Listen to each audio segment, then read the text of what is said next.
We are now in the midst of a major cancer epidemic, and I have no doubt, and I have documented the basis for this, that industry is largely responsible for this overwhelming epidemic of cancer, in which 1 in every 2 men get cancer in their lifetimes, and 1 in every 3 women get cancer in their lifetimes.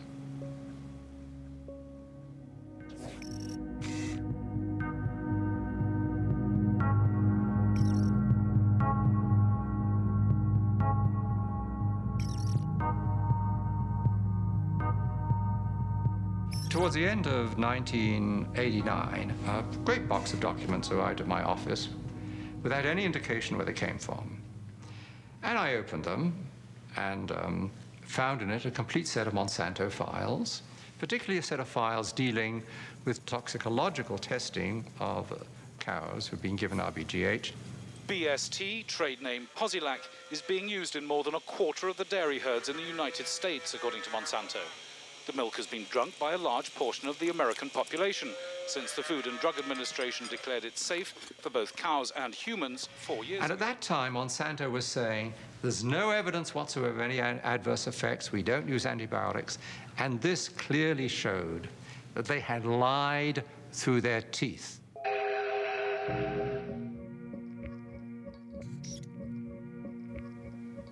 The files described areas of chronic inflammation in the heart, lung, kidney, spleen, also reproductive effects, also a whole series of other problems.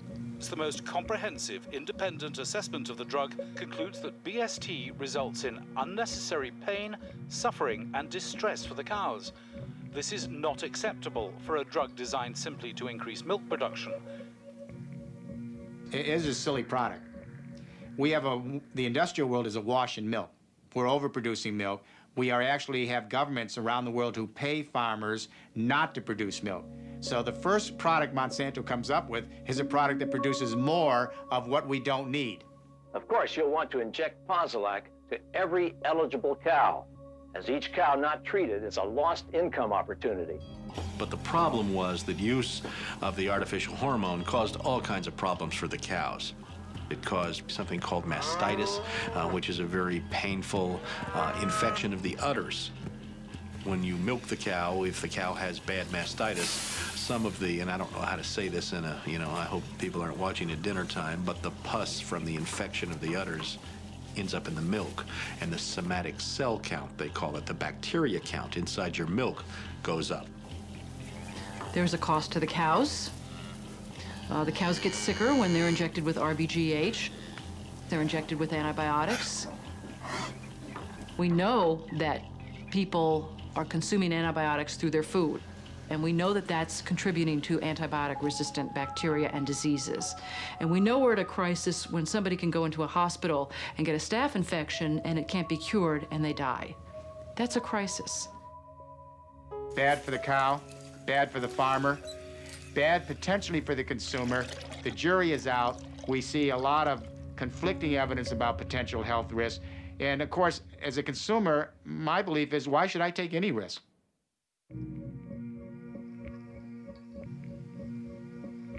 Factory farm cows have not been the only victims of Monsanto products.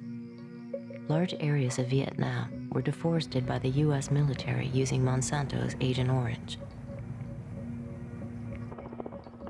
The toxic herbicide reportedly caused over 50,000 birth defects, as well as hundreds of thousands of cancers in Vietnamese civilians and soldiers, and in former American troops serving in Southeast Asia. Unlike the Vietnamese victims, U.S. Vietnam veterans exposed to Agent Orange were able to sue Monsanto for causing their illnesses. Monsanto settled out of court, paying $80 million in damages, but it never admitted guilt.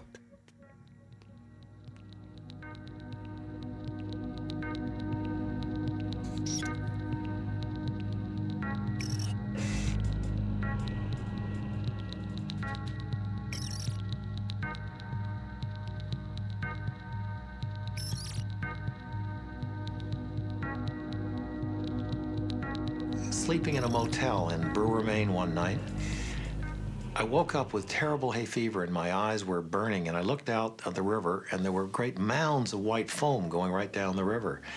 And the next morning I got up and I said, my God, what was that happening last night? He said, oh, that's just the river. And I said, what do you mean? He said, well, look, every night the paper companies send the stuff down the river. I said, what are you talking about? And he said, don't you understand? That's how we get rid of the effluent from the paper mills. Well, I knew at that time. I'd been in a business. I'd sold oil to the paper mills. I knew all the owners. I'd been in politics. I knew the people in the towns. I knew not one constituent of the paper mills wanted to have the river polluted. And yet here the river was being polluted. And it was more or less as if we created a doom machine. In our search for wealth and for prosperity, we created something that's going to destroy us.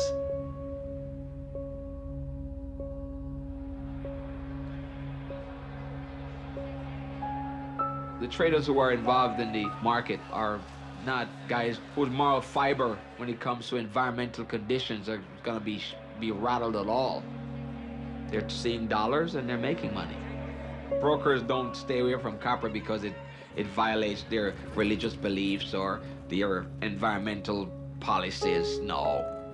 When you think about it, but it's fleeting.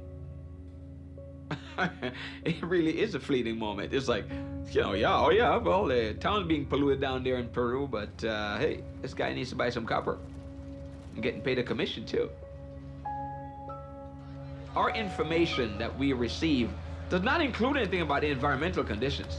Because until the environmental conditions become a commodity themselves or are being traded, then obviously we will not have anything to do with that. It doesn't come into our psyche at all. You know, it's so far away, and you hardly hear anything about it. I mean, keep in mind, I mean, there are things going on right in our backyards, for God's sake. We trade live hogs.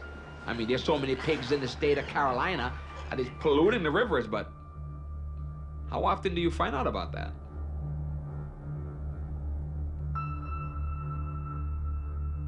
At Multinational Monitor, we put together a list of the top corporate criminals of the 1990s.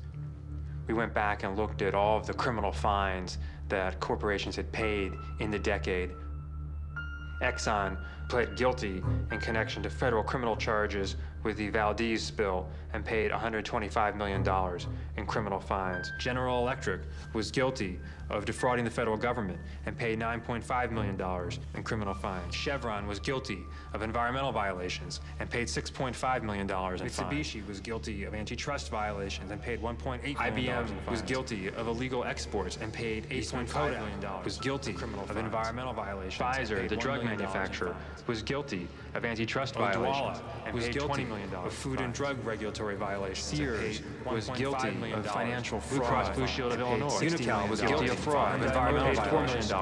Korean Airlines paid finance violations. Paid $255 million. Hoffman LaRouche guilty of an antitrust violation. Paid $500 million in criminal fines. Again and again, we have the problem that whether you obey the law or not is a matter of whether it's cost effective. If the chance of getting caught and the penalty are less than it costs to comply, people think of it as being just a business decision. Drawing the metaphor of the early attempts to fly.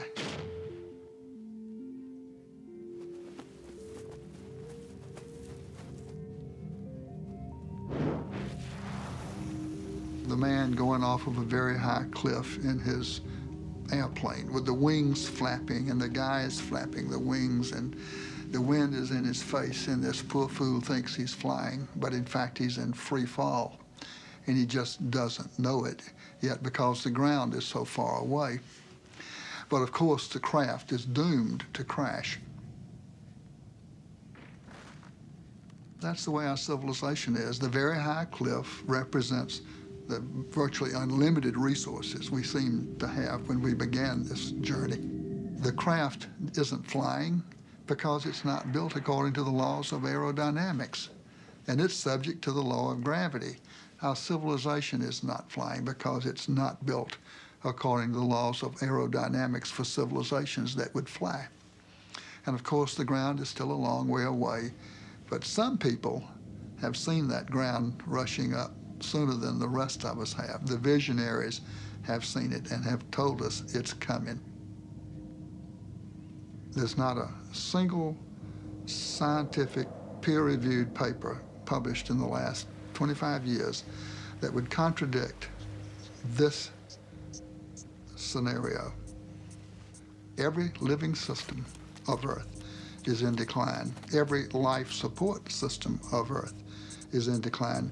And these together constitute the biosphere that supports and nurtures all of life, and not just our life, but perhaps 30 million other species that share this planet with us.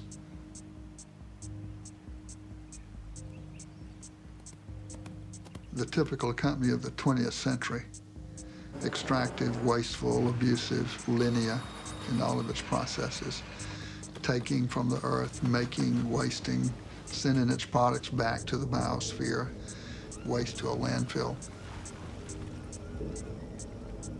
I myself was amazed to learn just how much stuff the earth has to produce through our extraction process to produce $1 of revenue for our company. When I learned, I was flabbergasted.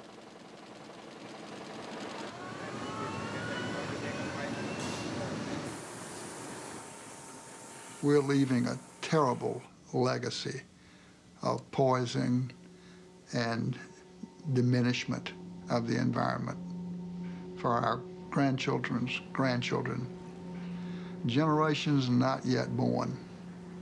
Some people have called that intergenerational tyranny, a form of taxation without representation levied by us on generations yet to be. It's the wrong thing to do. One of the questions that comes up periodically is to what extent could a corporation be considered to be psychopathic? And if we look at a corporation as a legal person, that it may not be that difficult to actually draw the transition between psychopathy in the individual to psychopathy in a corporation. We can go through the characteristics that define this particular disorder one by one and see how they might apply to corporations.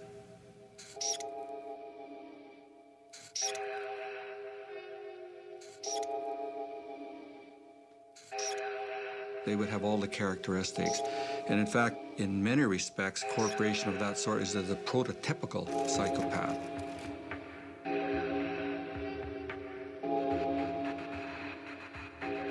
If the dominant institution of our time has been created in the image of a psychopath, who bears the moral responsibility for its actions? Can a building have moral opinions? Can a building have social responsibility? If a building can't have social responsibility, what does it mean to say that a corporation can? A corporation is simply an artificial legal structure. But the people who are engaged in it, whether the stockholders, whether the executives in it, whether the employees, they all have moral responsibilities. It's a fair assumption that every human being, real human beings, flesh and blood ones, not corporations, but every flesh and blood human being is a moral person. You know, we've got the same genes, we're more or less the same, but our nature, the nature of humans, allows all kinds of behavior. I mean, every one of us, under some circumstances, could be, a gas chamber attendant and a saint. No job, in my experience with Goodyear, has been as frustrating as the CEO job. Because even though the perception is that you have absolute power to do whatever you want, the reality is you don't have that power. Sometimes, if you had really a free hand, if you really did what you wanted to do that suits your personal thoughts and your personal priorities, you'd act differently. But as a CEO, you cannot do that. Layoffs have become so widespread that people tend to believe that CEOs make these decisions without any consideration to the human implications of their decisions. It is never a decision that any CEO makes lightly. It is a tough decision. But it is the consequence of modern capitalism. When you look at a corporation, just like when you look at a slave owner. You want to distinguish between the institution and the individual. So slavery, for example, or other forms